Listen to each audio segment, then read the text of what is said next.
Sabe por que um celular pode ser projetado lá nos Estados Unidos, mas fabricado lá na China? Ou por que de vez em quando o governo se endivida para construir uma ponte? As respostas para tudo isso, acredite, estão em grandes ideias econômicas que literalmente moldaram o mundo em que a gente vive. Então, nesta análise, a gente vai fazer uma viagem no tempo, desde as primeiras fábricas até chegar na internet, para entender direitinho como essas ideias nos trouxeram até o ponto em que estamos hoje.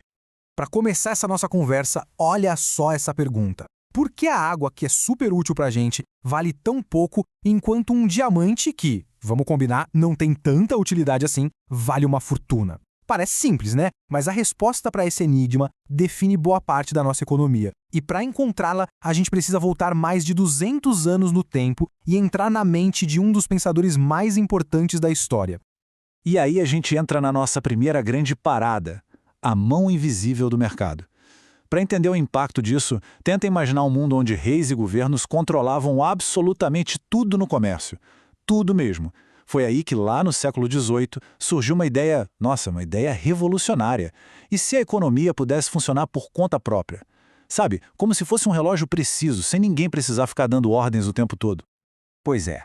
Essa citação aí é de Adam Smith, que é considerado o pai da economia moderna. E com ela, ele basicamente resolve o nosso mistério. Ele deu um nome para isso, paradoxo do valor. Funciona assim. A água tem um valor de uso gigantesco, afinal a gente precisa dela para viver. Só que como tem muita água por aí, o valor de troca dela é baixo. Já o diamante, bom, ele não serve para quase nada, mas tem um valor de troca altíssimo. Por quê? Simplesmente porque é raro.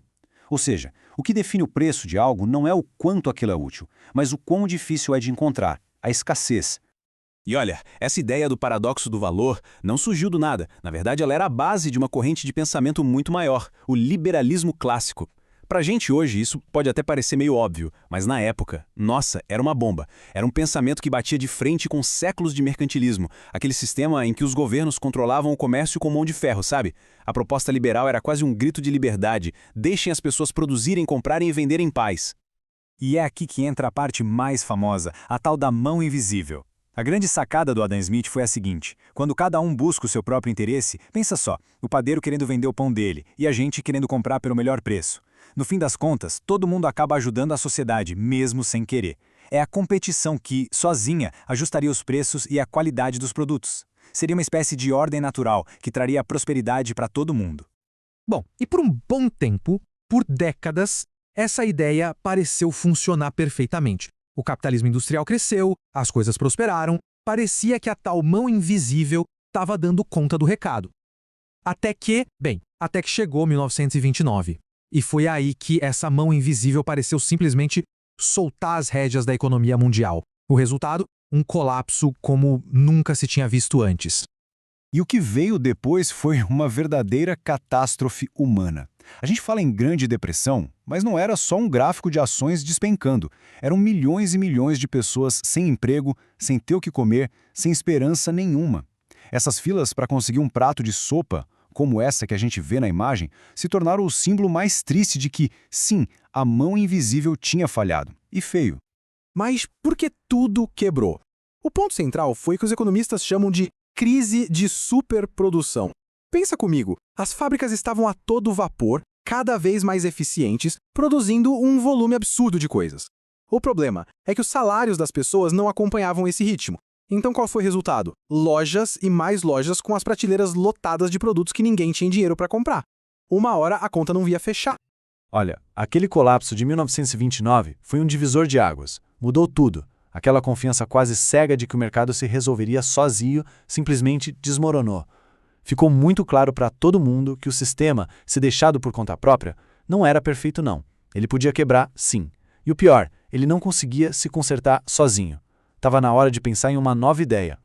E é aí que o Estado entra em cena. Vamos avançar um pouquinho e ver como essa crise gigantesca acabou abrindo caminho para uma teoria completamente nova. Uma teoria em que o governo, que antes era visto quase como um vilão, de repente se torna o grande protagonista da recuperação econômica. Essa nova ideia veio de um economista britânico chamado John Maynard Keynes, e o que ele propôs na época soava como uma completa loucura. Ele disse o seguinte: em meio a uma crise, o governo não tem que economizar, ele tem que gastar. A lógica por trás disso é até simples. Se o governo investe e gasta, ele cria empregos. Pessoas com emprego voltam a consumir, e esse consumo faz a roda da economia girar de novo. O Estado, então, seria um motor de arranque para tirar a economia do buraco. E o grande exemplo de que isso podia funcionar na prática foi o famoso New Deal, lá nos Estados Unidos, com o presidente Roosevelt. O governo investiu uma quantidade gigantesca de dinheiro em obras públicas, estradas, hidroelétricas, pontes, tudo para gerar milhões de empregos. Era basicamente a mão visível e bem forte do Estado agindo para consertar a bagunça que a mão invisível do mercado tinha deixado para trás. Bom, e esse modelo do Keynes, o keynesianismo, dominou o cenário por décadas, parecia a solução. Só que lá pelos anos 70, com novas crises aparecendo, a história começou a mudar. Aquele pêndulo das ideias econômicas começou a balançar de volta para o outro lado. E aquelas velhas ideias de um mercado mais livre, de um Estado menor, elas voltaram com tudo, mas dessa vez com uma cara nova. E essa tabela aqui resume perfeitamente essa virada de chave, essa mudança de mentalidade. De um lado, o keynesianismo, com alta intervenção do Estado, incentivando empresas estatais, com regulação forte e o foco total em criar empregos. Do outro lado, o neoliberalismo, que pregava exatamente o oposto: intervenção mínima, privatização das estatais, regras mais flexíveis e uma obsessão principal: controlar a inflação. Era sem dúvida o mercado voltando a ser a estrela do show. Então, com essa ideia de um mercado livre de novo no comando, o próximo passo parecia meio óbvio, né? Se a ideia era ter menos governo dentro dos países, por que não ter menos barreiras entre os países também? A lógica era essa, e foi com esse pensamento que o palco foi montado para o próximo grande capítulo da nossa história, a globalização.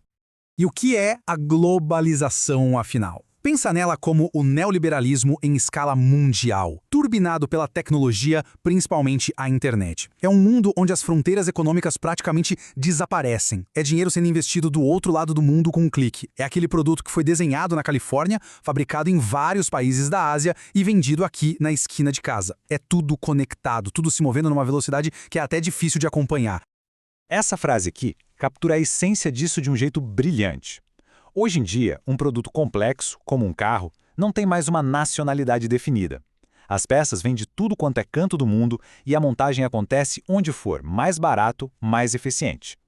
A produção deixou de pertencer a um país específico. Agora, ela pertence ao planeta inteiro. Mas, claro, essa conexão total não é só maravilhas. Tem um lado mais complicado, um lado sombrio. E essas duas charges aqui tocam em dois pontos nevrálgicos. Elas nos fazem perguntar duas coisas. Primeira, será que a gente não está virando todo mundo igual, perdendo nossas identidades? E segunda, para onde está indo toda a riqueza que essa globalização gera? Ela está sendo dividida de forma justa? A primeira grande crítica é essa da homogeneização, da cultura única.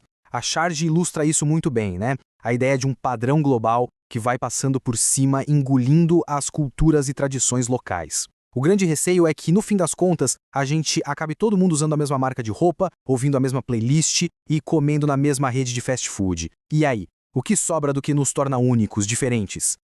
E aí vem o segundo ponto, que é esse paradoxo da desigualdade. A outra charge é genial nisso. Ela mostra um país rico, com gente desempregada, mas que pode comprar produtos caríssimos que vêm de fora.